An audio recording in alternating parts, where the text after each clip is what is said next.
So now it's time for the sermon, which I promise is brief. In fact, this sermon is so brief that I began to prepare the sermon, and I realized, there's too much material here. I'm going to need to break it into two parts. And then I realized there's too much material there. I'm going to have to break it into three parts. And so there's a three-part sermon. We're only going to cover the first part today. Aren't you glad? And so we're in Matthew chapter 16. We're starting a series called The Destiny of Jesus. What this series is about is the final push that Jesus made all the way to Jerusalem before he died. And by that I mean that Jesus spent 3.5 years with his disciples and spent the vast majority of that time helping them figure out exactly who he is. And so today we'll cover this passage where Peter, in fact, finds out who Jesus is. And who Jesus is the greatest discovery of all time. If I were to ask you what you thought the greatest discovery of all time was, you might say, well, maybe fire, or the discovery of the wheel, or maybe DNA, or electricity, or the printing press, or antibiotics. And of course, the only correct answer is sliced bread. We always compare something to be greatest than sliced bread, but actually, the greatest discovery of all time is not made by a scientist, but it is made by someone that the Bible calls uneducated and ordinary. And we're talking about, of course, about Simon Peter. And we read in Matthew chapter 16, verse 13, "Now when Jesus came into the district of Caesarea Philippi," and already I've got to stop right there, because we read these words and it doesn't really mean anything to us. But I want you to understand that Jesus spent most of his ministry in two areas. One is in and around the Sea of Galilee, way up north, or in and around Jerusalem, down south. And the Sea of Galilee is about 70 miles, as the crow flies, from Jerusalem. Walking, because there's a lot of hills and turns and all of that, it's about 93 miles. But during his ministry, Jesus walked a whole lot more than what you see indicated on this map behind me. Over 3.5 years, Jesus traveled by foot approximately 3,125 miles, mostly in these areas.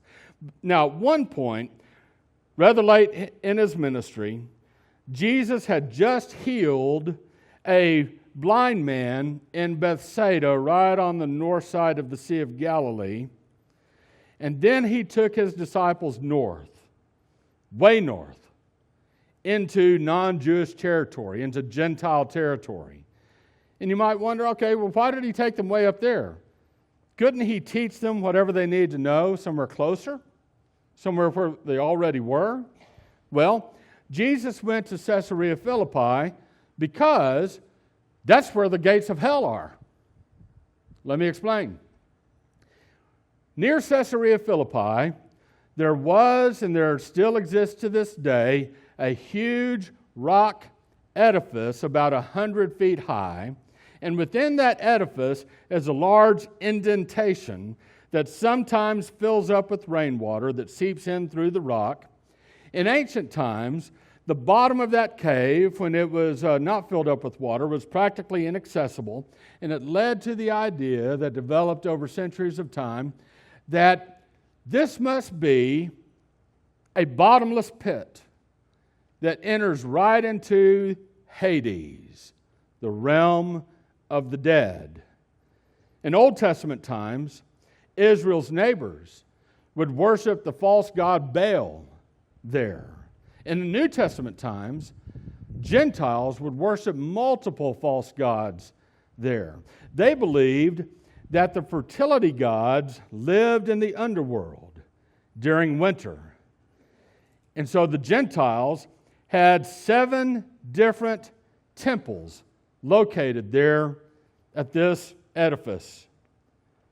These 7 temples were located there so they could worship various gods, including the god Pan, the half goat, half man god. And you can imagine what kind of activities that they would engage in order to coerce the fertility gods to come back from the underworld, back to the top of the earth, so that they could have a good produce on their farms. They got so wrapped up in their worship of these fertility gods that sometimes they would even commit human sacrifice. They were willing to kill their babies for the sake of financial gain. Well, this is the place that Jesus went way out of his way to bring his disciples. He went away from the safety and the religious nature of Jewish communities. He went right into the red light district where sexual perversions, post-birth abortions, and all manner of deviations occurred. Jesus took his disciples directly to what was known as the gates of hell in order to ask them a very important question. Here's the question.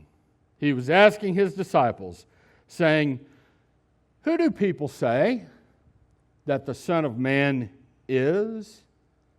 I want you to notice that Jesus is asking for people's reflections or opinions about the identity of, quote, the Son of Man. That was a hot topic in that day. Why? Because hundreds of years before, the prophet Daniel prophesied about someone called a Son of Man. Now, normally, if I was just to ask you, who would be a son of man? Well, the answer is, I guess any man that's born of a woman. That could be a son of man. Every man here is a son of a man, because of biology. So, it could be anyone. But the Son of Man spoken of in the Old Testament book of Daniel is quite different. The Son of Man in Daniel chapter 7, verse 13, here's what we read about him. Daniel writes, "I kept looking in the night visions, and behold, with the clouds of heaven, one like a son of man was coming. And he came up to the Ancient of Days and came near before him." A couple of things about this Son of Man in Daniel chapter 7. First of all, Daniel's Son of Man traveled with the clouds of heaven. Regular humans don't do that. You don't see humans walking amongst the clouds. Humans don't ride clouds. But you know who does ride clouds? In Isaiah chapter 19, verse 1, here's what we read. "Behold, Yahweh is riding on a swift cloud and is about to come to Egypt." Well, that ought to solve the problem. That ought to solve the riddle. That's who the Son of Man is, has to be Yahweh. The Son of Man of Daniel 7 is Yahweh because Yahweh is the only one who can ride the clouds of heaven. However, look at Daniel 7 again. It says that Daniel, Son of Man, came up to the Ancient of Days. The Ancient of Days is a title that is exclusively reserved for Yahweh. So here's the question. How can the Son of Man who rides the clouds be Yahweh if he approaches the Ancient of Days, who is Yahweh? Could Daniel's prophecy in the Old Testament be telling us that there are two persons who are Yahweh? So this is the first question Jesus has for the disciples. Who do people say that the Son of Man is? When the Son of Man finally shows up, who's it going to be? Or maybe the Son of Man has already appeared. What do people say? And here's what they said. They replied to him, "Some say John the Baptist, and others say Elijah, but still others Jeremiah, or one of the prophets." And hey, these are good guesses. After all, the rabbis and everyone else guessed that the Son of Man would be somebody pretty important like John the Baptist or Elijah or Jeremiah. But what Jesus really wants to know is the next question that he has for them. He said to them, "But who do you say that I am? Notice that Jesus does not say, but who do you say that the Son of Man is? But rather he says, who do you say that I am? Why did Jesus change it to I am? Well, because Jesus obviously believes that he is the Son of Man. In fact, Jesus for some time had been using the Son of Man title for himself. And so the disciples know that Jesus believes himself to be the Son of Man, but now he wants to know what they say. And by the way, that question that Jesus asked his disciples, who do you say that I am? That is the most important question that you will ever answer. Who is this man, Jesus? The reason that question is so important is because your answer to that question will determine the course of not only your life, but the course of your eternity. Now, some people have heard enough Christian theology. They can verbalize the right answer. They can say the right words. They can play the game. They can fool people at church. They can act like a Christian, talk like a Christian. They can even fool the pastor. But you can't fool God. Having head knowledge of the right theology is not enough. You need to know it in your heart to the point that it changes the direction of your life. If your knowledge of the answer, who is Jesus, fails to affect your actions, then it may be at the final judgment that you find yourself to be a fruitless tare that is separated from the wheat. It may be at the final judgment that you find yourself standing with the goats instead of standing with the sheep. Do true Christians stumble and fall? Absolutely, we do. But if you call yourself a Christian, and yet you give no thought whatsoever to Jesus as Lord over your life, you might be fooling even yourself. And that would be a terrible thing to find out on the day of judgment. Jesus said, who do you say that I am? And there's only one correct answer to this question, and Peter was the guy that happened to nail it. Simon Peter answered and said, you are the Christ, the Son of the living God. Let's look at this answer. Jesus is the Christ. That means he's the Messiah. He is Israel's long-awaited Messiah. He is the anointed one. He is the one set apart from the foundation of the world to bring salvation to everyone who would believe in him. He is the one that God promised to Abraham, the father of Israel. There is only one Christ, and that is Jesus. And Peter said that Jesus is also the Son of the living God. You know, God has many children. Everyone who trusts, who truly believes in Jesus is God's son or God's daughter. We've been adopted into God's family. But there is only one who is uniquely God's son. There's only one who has all of the characteristics of God the Father, and that is Jesus.